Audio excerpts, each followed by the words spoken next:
Christmas for me is magical. Whoa! Roaring fire, presents under the tree, twinkling lights and festive decorations. The excitement and expectation. This is ready to start cooking Christmas lunch. Yeah! Then there's the food. Oh, there's nothing better than that sound. And the highlight of the season for me is Christmas dinner. Snowball fight. My favourite meal of the year. I'm Chef Tom Kerridge, and this is my Christmas dinner.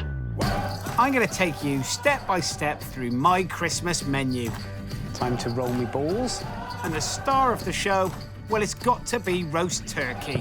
How amazing does that look? The smell of it is fantastic. Cooked to perfection with all my favourite trimmings.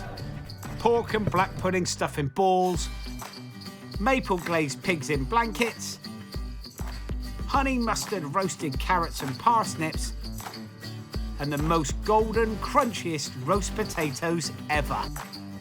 That's got to be magic soaked up with some gravy. And if you think you're not a sprout fan, wait till you try my sprouts with kale and pancetta. And it wouldn't be a Christmas feast without loads of delicious gravy. And how lush a colour does that look? And for afters, we've got a crowd-pleasing twist on a fruity Christmas pudding. And even some delicious truffles, if you've got any room left. It's time to make Christmas dinner truly special.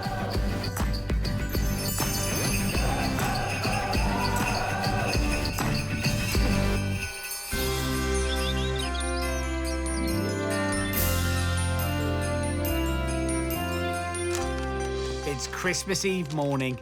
That's the last of the wrapping, and excitement is building. This is a really good day to get ahead of all your cooking, so it makes Christmas Day go much smoother. Gonna start off by making a pudding. This is just one of the dishes to make in advance that will reheat really well on the big day itself. Now, there's loads of you out there I know that are not Christmas pudding fans. So, I'm gonna do a Christmas pudding with a bit of a difference. What about a Christmas-style sticky toffee pudding? Butter and light muscovado sugar into a bowl, and then gently beat it together. Once it starts to come together, you can turn the speed up just a little bit. It softens it and creams it together. Then into that, I'm gonna put 2 tablespoons of black treacle. Now this is beautiful, rich, thick, dark. I mean, it's almost bitter. Give that a little mix in. And the smell that comes from it is amazing. I mean, it's one of those smells that you just completely associate with puddings. Then into that, I'm gonna add 1 at a time, 2 eggs.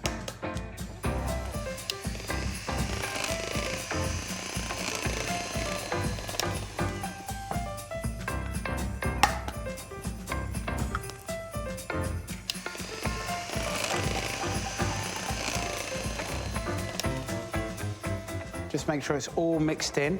Now, into that, like the base of pretty much every sticky toffee pudding recipe, are dates. Now, these have just been covered with boiling water and 1 teaspoon of bicarbonate of soda. Just give them a little mash together with a fork, and they're so delicious, dates. And they're the sort of thing that everyone buys or ends up with at Christmas time.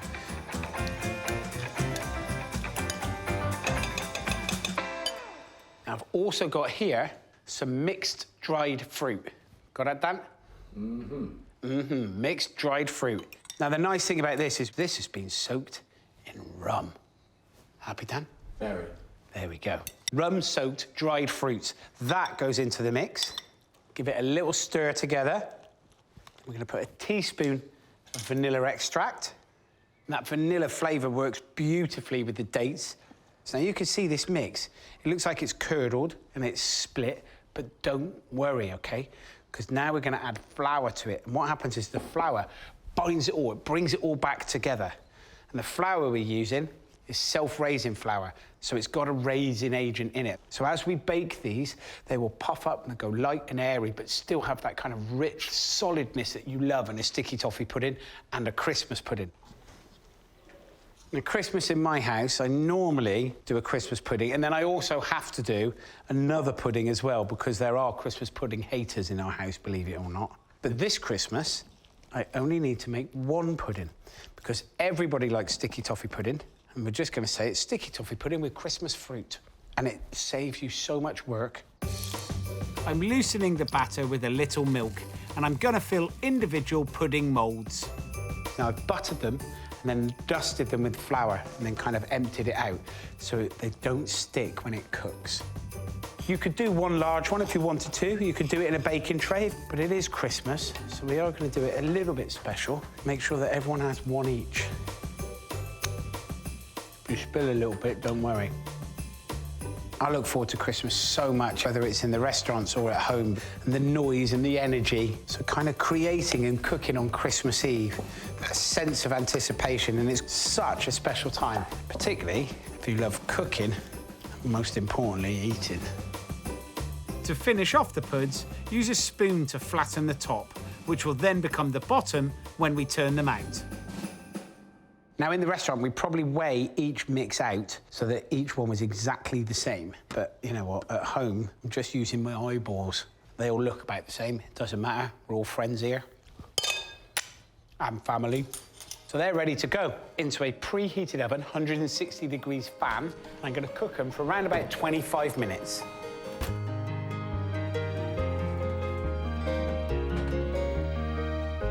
Whilst my sticky toffee puddings are in the oven, I'm going to make some stuffing balls. Now, you could stick it in the turkey if you wanted to, but there's something special about those little individual stuffing balls, because when they bake and they roast, they get nice little crispy, gnarly bits, and actually reminds me a little bit of school dinner stuffing balls when they were rolled and baked. It's exactly what we're trying to do here, just a little bit posher. Not much, just a little bit. Fry diced onions in a little oil and a pinch of salt. Chop fresh sage and add to the onions. Then leave the herby mix on one side to cool completely. The traditional base for stuffing is sausage meat, so I'm starting with that, but I'm adding one of my favourite ingredients, black pudding.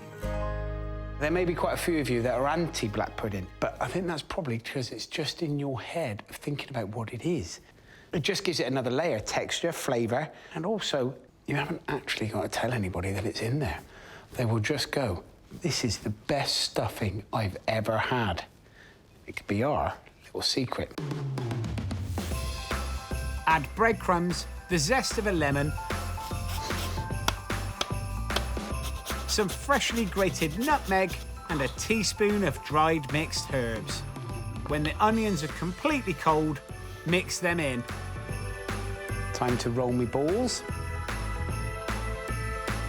This will make 24 balls. That's plenty to go around. Cover the tray with cling film and they can sit in the fridge till morning. And I can smell that the puddings are done.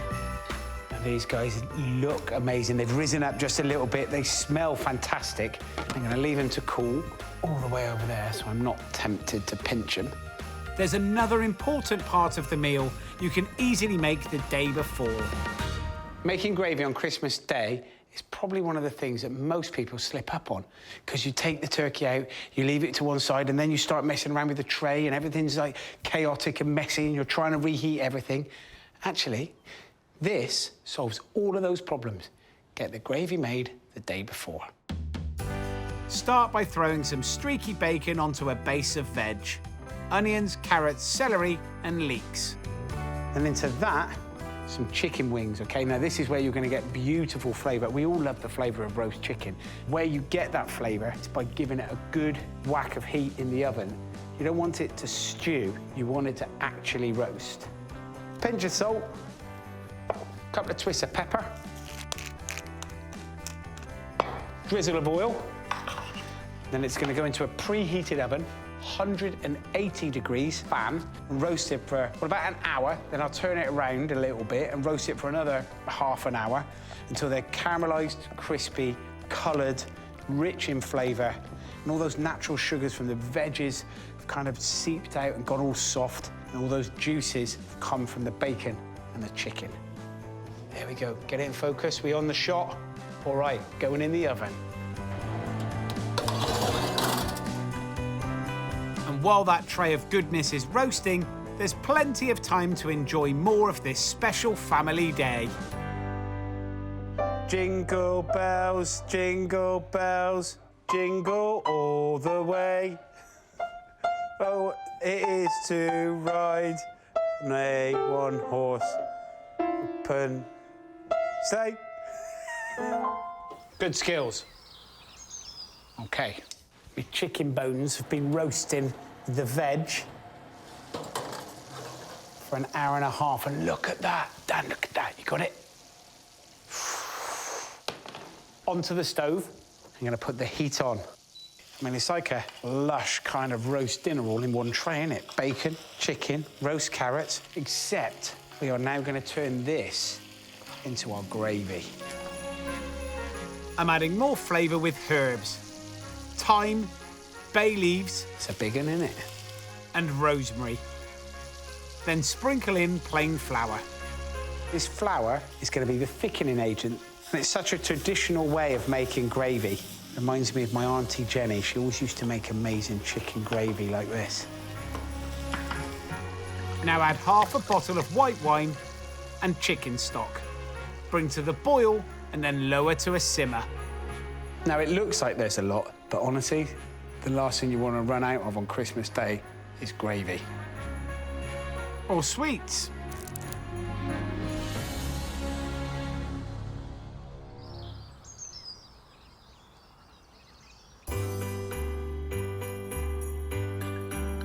Can you pass us a bit of paper, Mama? I'm going to do a Santa. I'm doing a snowman. Oh, is that a snowman? That is very cool. Is that his hat? Yeah, Santa's hat. I want to put a red hat on as well. Back in the kitchen, the roasting pan full of gorgeous gravy has been simmering away for 25 minutes. You can see it's reduced down and it's thickened as well. And how lush a colour does that look? A little bit of salt and pepper. And then I'm going to put in a big splash of sherry. Give it a little turn around. By turn around, I mean like stir, don't turn it around. And then a little taste. Got to check it's all right. Touch more salt. And then we're going to drain it, OK? Through a colander into another saucepan. You can pour the rest, OK?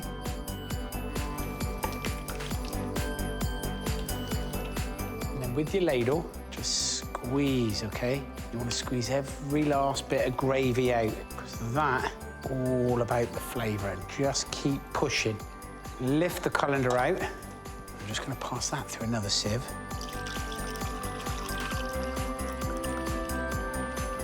This might need a little helping hand. And there we have it, our gravy ready for tomorrow. I'll leave it to cool, and then I'll stick it in the fridge just to reheat on Christmas Day. Still 24 hours to go, and I'm already well ahead with prep now the gravy's done. Got the stuffing ready, and my extra special Christmas sticky toffee puddings are cooling on the side. Another thing I can make today is the toffee sauce to go with them. Again, it's about making the sauce, getting planned, done, ahead of time. We can reheat this sauce tomorrow on Christmas Day, it's no bother. And it's very easy. Soft muscovado sugar goes into a pan, butter joins the sugar, and then double cream. You could, if you wanted to, caramelise the sugar, then add the butter and the cream. But you know what? All in the pan at the same time works just as well. Christmas Eve is super exciting as a child and as an adult. You know, I remember going to bed as a kid and, you know, not being able to get to sleep because you're so excited about the Christmas presents in the morning. And then as you get older, you go to bed dreaming of, when am I going to put the turkey on? Is there going to be enough roast potatoes? All of those kind of feelings on Christmas Eve, making sure that you're all ready so you can sleep easy, knowing that you've got to get up at about 5 o'clock because that's when the kids will be up. Once this sauce has come up to the boil, come and have a look at this. It's all bubbled together. It's all kind of emulsified. You've got this lovely, rich, gooey, sticky toffee sauce. Just going to put that into a bowl. We can leave that till tomorrow.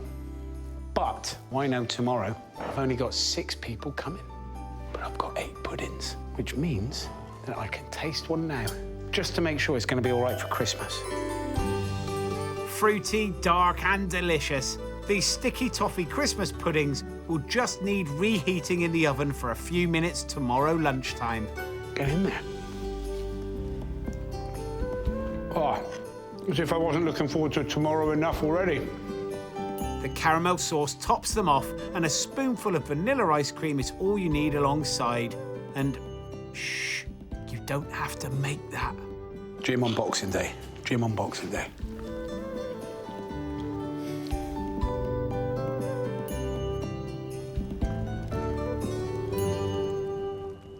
Sticky toffee puddings are done. The sticky toffee pudding sauce is done. Stuffing balls are done. And the gravy's made. We are already ahead of schedule. Now, just going to make some little snowball truffles. Lovely little gifts for my guests. Starting off with plastic bag and some biscuits. First, ginger nuts. I'm just bashing them a bit, leaving some bigger, crunchy bits. Then, digestives.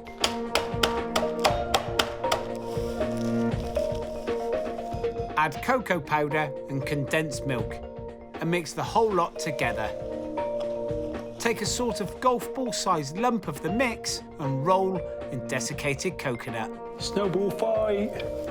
When they're set, I'm going to pop these snowball truffles into individual goodie bags for each guest. And they'll go onto the table tomorrow next to the Christmas crackers as a little extra gift to eat later on. And I'm just going to have a clean down because I've still got a few extra jobs to get going.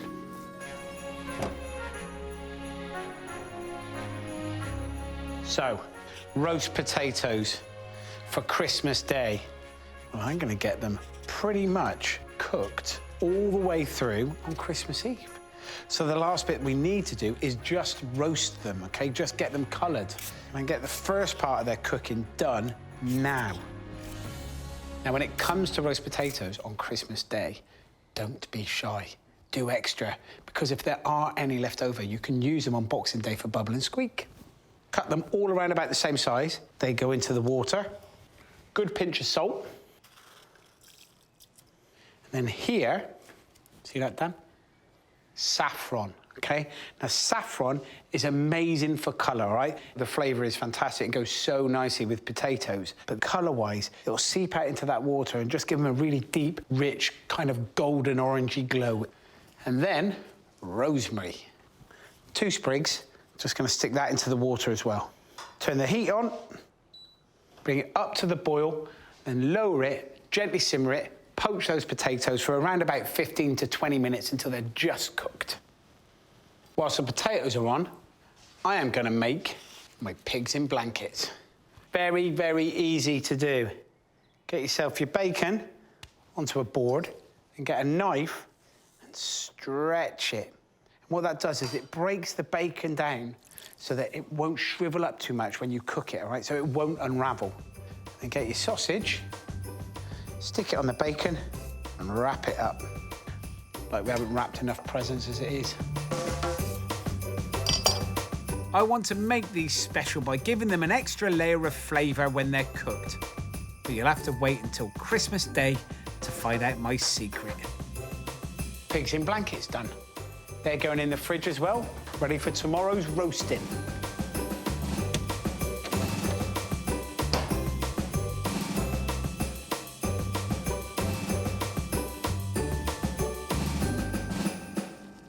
Right then, these potatoes cooked beautifully. They're just soft. Look at the colour of them.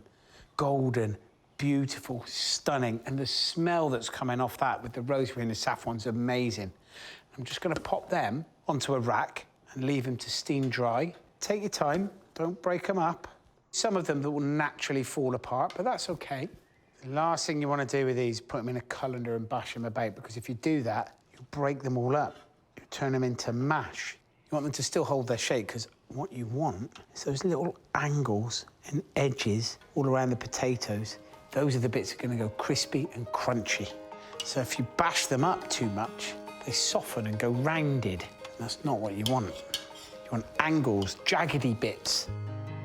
After a few minutes drying, for super special crunch, dust them in dry polenta.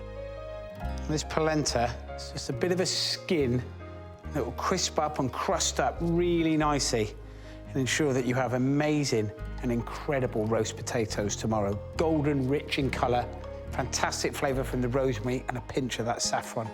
Doing it like this means that they're going to be super crispy, super amazing. It's next level Christmas roasties.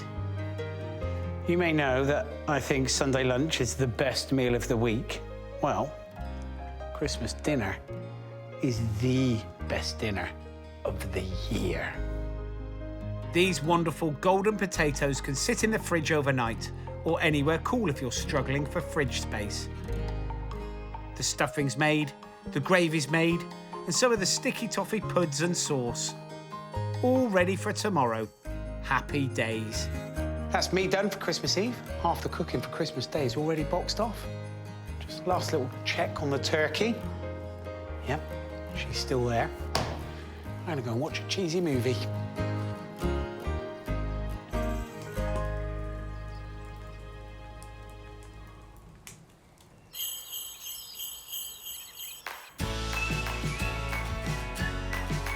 Oh, quick, let's go find those presents!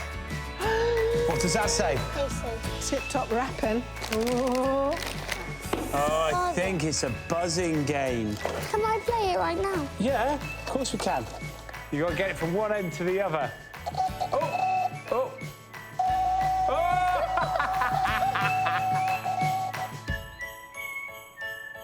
Christmas morning. Morning, everybody. Happy Christmas. Merry Christmas, Tom. Perfect start to the day. Now, this bird has been out of the fridge for around about an hour, coming up gently to room temperature, and we're going to put a few things all over the top of it and inside it to give it extra flavour. Starting off with a little bit of butter with a good pinch of salt and some garlic. It's going to be grated, OK? 2 cloves. One of the most often asked questions when people talk about Christmas is, how do I get everything cooked and ready at the same time? And do you know what? This is the easiest way of doing it. So much of this cooking that can be done in advance, and there's also a lot of leeway. A big turkey like this will need at least an hour's resting time. So you've still got loads of room at the end of this cooking process to catch up with everything else. Take a chill pill, relax. Don't worry about it. There's plenty of leeway in all of the cooking time with all of these ingredients. The butter goes on top of the turkey. And then with your hands, smear it all over. Make sure you get it into the legs as well, down the side, in between the breasts and the wings. I mean, every year we have to have turkey. It looks incredible served in the middle of the table before you carve it, the smell you get off it. But actually, I think one of the most important things about a turkey is that it is really good cold as well. So the leftovers are perfect.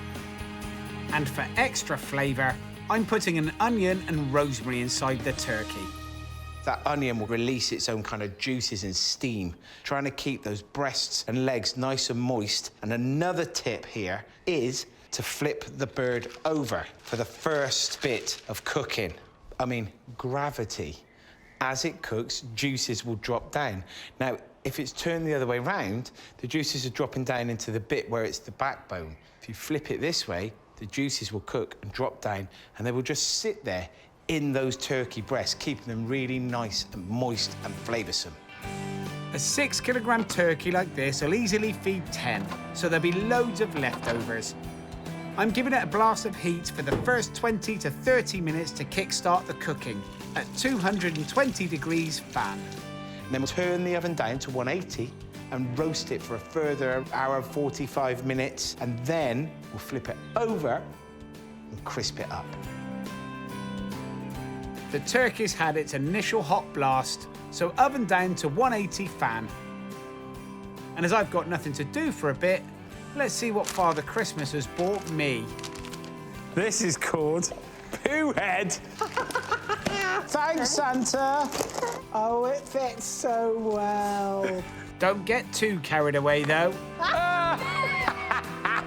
There you go. Just remember to baste the turkey every half hour or so. I lost the Christmas jumper. It's getting a little bit hot.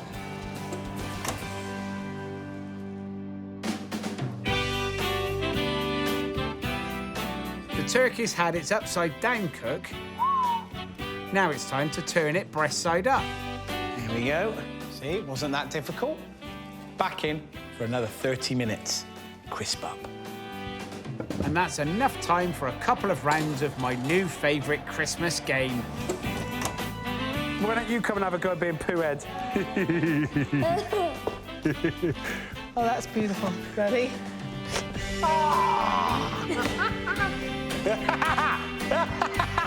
Cheese! Yeah!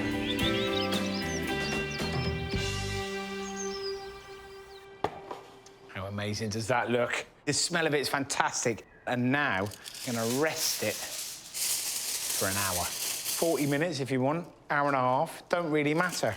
Either way, it's no stress.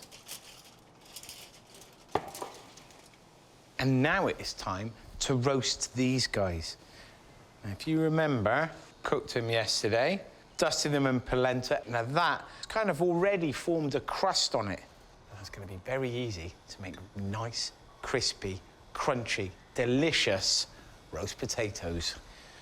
In a roasting tray, flavourless, clean oil. You could use duck fat if you want, but I'm always a big, big fan of just having the oil there for the cooking process. Let the potatoes do the flavour. Let the oil heat up on the hob. Then take the potatoes and place them into the oil nice and gently.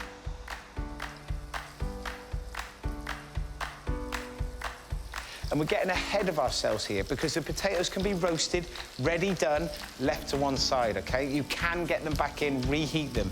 No stress. Stress-free Christmas Day cooking. Just make one layer, don't overcrowd the tin. Use 2 roasting tins if you need to. Then they're going into the oven. The beautiful thing about these potatoes is they are already cooked, OK? All we're trying to do is crisp up the outside. So the longer you roast them, the thicker, the crunchier, crispy coating you're gonna get. So 40 minutes, 45 minutes, maybe an hour. Turn them around every now and then. Just go gentle with them. We're just gonna give them that lovely crispy coating. In my house, Christmas lunch means there's got to be sprouts. If you think they're not for you, wait till you try them cooked with pancetta and garnished with kale. I know you're looking at me thinking, kale on Christmas Day. It's bad enough we're having sprouts, but listen, sprouts are amazing, kale is lush. But we're gonna do something slightly different with this kale. Take the oil and just drizzle it over the kale. Some salt. And get your hands and then massage that oil and the salt into the kale. Make sure it all gets a nice coating. Just that extra special touch makes Christmas roast dinner the best dinner of the year. That's gonna go into the oven, top shelf. We'll bake that till it's crispy. Just keep an eye on it. Okay, next thing we're gonna do. Roast parsnips, roast carrots. Absolutely delicious. And I'm gonna do them on the same tray with added flavour. So you get your carrots, cut them into quarters lengthways. Do the same with the parsnips. Then we're gonna make a dressing to cover them and roast them in, made of grain mustard, 1 tablespoon. You can make it a large one. 3 tablespoons of really nice flavoured olive oil. And then 4 tablespoons are honey. Honey roast carrots and parsnips. Absolutely delicious. I mean, Christmas Day wouldn't be Christmas Day without honey roast parsnips, would it? A few twists of pepper. And a little sprinkle of salt. And then just take your dressing and drizzle it all over your carrots and your parsnips. And then these guys will go into the oven as well. So we've now got kale, potatoes, parsnips and carrots all roasting.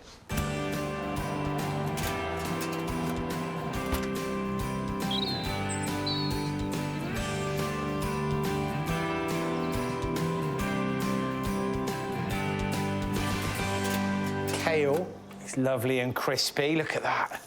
It smells incredible as well. I'm going to leave that to cool. And here, bring out the potatoes. Just going to give them a gentle turn. Here, Dan, look at that. You can see they're beginning to take on some colour and starting to crisp up. This is beginning to get to the point where I can sense the finishing line. And it's becoming very, very exciting because the turkey is done. The smells in the room are amazing. The potatoes are getting crispy. We are nearly there, my friends. These guys go back into the oven for some more roasting and crisping up. Now we can crack on with my favourite Christmas veg. Sprouts, pancetta. Now, there's a lot of you out there that don't like these. Well, I'm going to show you a way of how to make them delicious and lovely. And the best way of making sure that they're delicious is by not overcooking them. Keep them a little bit crunchy. First thing we got to do, throw some salt in some boiling water. We're going to blanch the sprouts, just cook them in the pan, OK? Now, when I was a kid, we used to get sprouts, and they were really massive. And I remember on Christmas Eve, one of my jobs was to get a knife and put little cuts in the bottom of it because it would help them cook. And they would go kind of like this yellowy brown colour. And that's why people don't like sprouts. These are young, fresh, vibrant. We don't need to put a big cross in the bottom. We're not boiling them to death.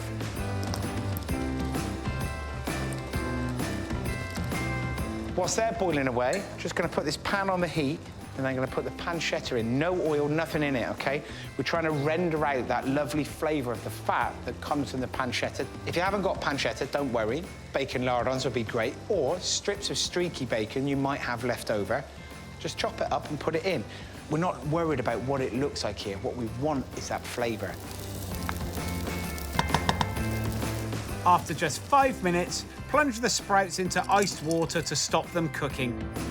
And leave them till they're completely cold. OK, the pancetta's rendered down. I've just turned the heat down a little bit. And I'm going to add to that some of these peeled and vacuum-sealed chestnuts, OK? Just break them in half, drop them into the pancetta, give them a little stir around. They'll act a bit like sponges, just absorb some of that lovely pancetta flavour that's in the pan. I'm just going to remove them, get all the bits out, but don't wash up the pan because we're going to add the sprouts to it when it's time to serve, and they'll absorb the rest of that lovely pancetta flavour. So the sprouts, they've now chilled and gone cold in the ice bath. I'm just going to drain them in a colander.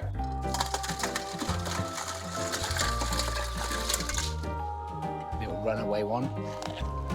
Still crispy, still crunchy. What's wrong with you lot that don't like sprouts? Once you've drained them from the water, put them onto a tray with some kitchen roll, leave them to dry.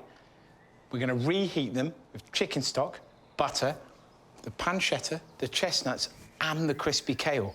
We are going to turn these green little nuggets of delight into some of the finest things that will accompany your roast turkey. If I don't eat them all before then.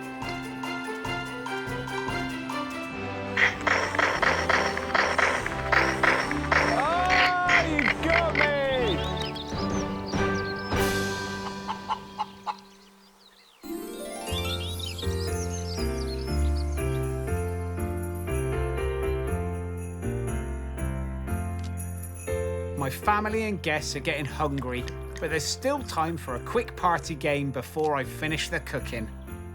He's got a guess who's on his head. Is it Shrek? Is it male? Music? rock band. But are they British? Is it Mick Jagger? Yay! Mick can sing a lot better than me, but can he cook Christmas dinner? It's coming up to lunchtime, so I'm checking in on my veg. So you can see the parsnips and the carrots are beginning to caramelise and colour. I'm just gonna give them a lift and a turn and just a move about in that dressing. So these guys have had about half an hour. I'm gonna go back into the oven and continue cooking. Whilst I'm here, I may as well have a look at me potatoes. You can see they're crisping up, getting a lovely crust all over. Just move them around again in the oil. Don't worry about how long they're taking, just chill. Everything's under control. Carrots are in the oven, potatoes are roasting, turkey's done. Zero stress cooking day.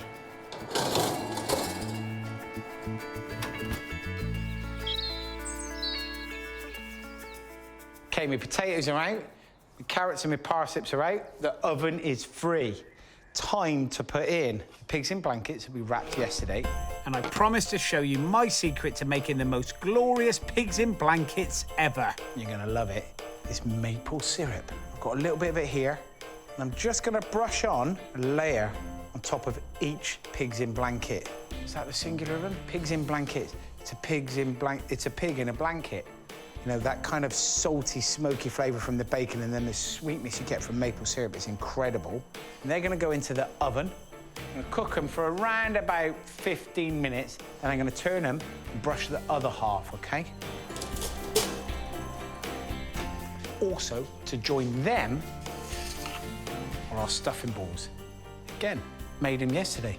It's no stress. The hardest work we've got to do with these now is this. Oh, they're so heavy. Oh. God, that was such hard work. Time to reheat those sprouts. So, the pan that we cooked it in, remember, with the bacon fat still in it, back on the heat. Then into that, I'm gonna pour some chicken stock and put a knob of butter in. Quite a big knob. It is Christmas. It's all getting quite exciting now. Everything's coming together. It's that last little bit, a bit like the A-Team, where Hannibal will go, I love it when a plan comes together. So once that chicken stock's come up to a rapid boil and that butter's kind of melted and sat on the top, I'm gonna put my sprouts in.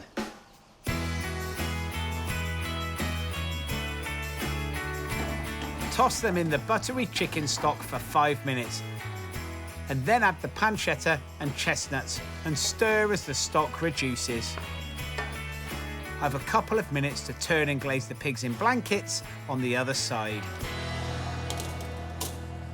Okay, time to finish the sprouts. We're gonna finish them with our crispy kale, all right, that we baked earlier. Turn the heat off, and then sprinkle a handful of the kale over the top. Get yourself a bowl, and just pour them in. Look at that vibrant green, crispy, crunchy texture going on. Pancetta, the chestnuts, and then that kale, the rest of it. It's like holly leaves, look. Couldn't look or feel more Christmassy, could it? Look how gorgeous they look. Got that, Dan? The crispy, crunchy kale on the top. Oh, that is so good. Sausage stuffing balls are done. Look at them. Just baked. They're beginning to get a wonderful kind of crust. Flavour-wise, you know these are going to taste fantastic. I've one final flourish to push these roasters to the peak of perfection. I'm going to put the potatoes back in, but with a bit of this on the top. Now, I've been talking about every single thing that we've done has added an extra layer of flavour, something that makes it super special. Now, with the potatoes, we put saffron in it to give colour, a crispy coating of polenta, wonderful crust on the top, and finally, a little bit of grated Parmesan cheese. Christmas Day done absolutely executive style. Now these guys now go back into the oven for about 5 minutes. That's it, just to give them a little reheat and melt that cheese, which is just about enough time to get my gravy hot.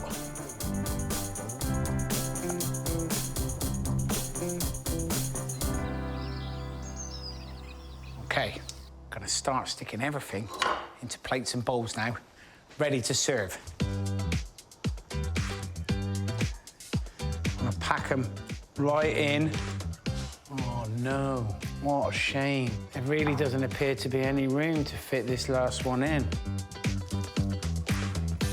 Texturally, it's beautiful. The sage is delicious. Can't wait to have another one. My pigs in blankets will be ready as I create washing up Jenga.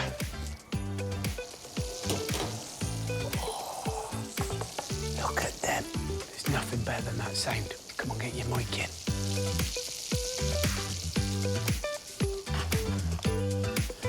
There are so many amazing flavours and smells that's going on here.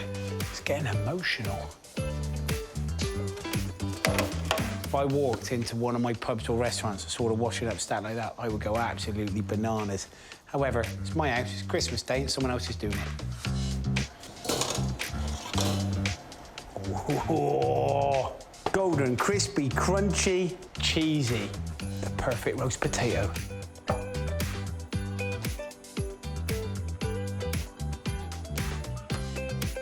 The bottom of the pan is covered in cheese. Do you know what? I could just eat this. That's got to be magic soaked up with some gravy. So that just means the last thing we got to do is probably the most difficult thing of the day. Getting this gravy into that jug.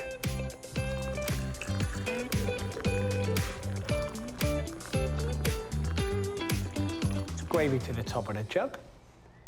There's some there left for when people want extras. That is ready to go. My Christmas dinner is ready. The best of what's traditional with extra special touches to make it my own. Honey mustard, carrots and parsnips, beautifully sweet and savoury.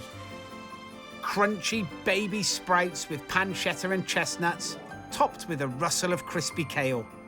Golden and crisp roast potatoes with a luxurious dusting of parmesan. Pigs in blankets with a sweet maple syrup glaze, and stuffing balls with black pudding. And to bring everything together, there's a generous jug of gorgeous gravy. And of course, here comes my centerpiece. Perfectly roasted, moist and golden, it's got to be turkey. All brought to the table with the minimum of stress. Yes, I got a blue one! Who wants turkey? I know there's a lot riding on getting a Christmas feast just right. Carrots, AC, you'll love the carrots. These look amazing. But with a bit of planning and getting things done in advance, Oh, these look tasty. it can actually be great fun to cook. Wow, That. delicious. And it's a very forgiving meal. Mmm. It will wait till you're ready to eat. Nom, nom, nom, nom. Just make sure that the gravy is piping hot. And when you all sit down together, everyone can tuck into the best meal of the year. Made with love and care and shared with those closest to your heart. Happy Christmas, guys. Happy Christmas! Cheers! This is what Christmas is all about.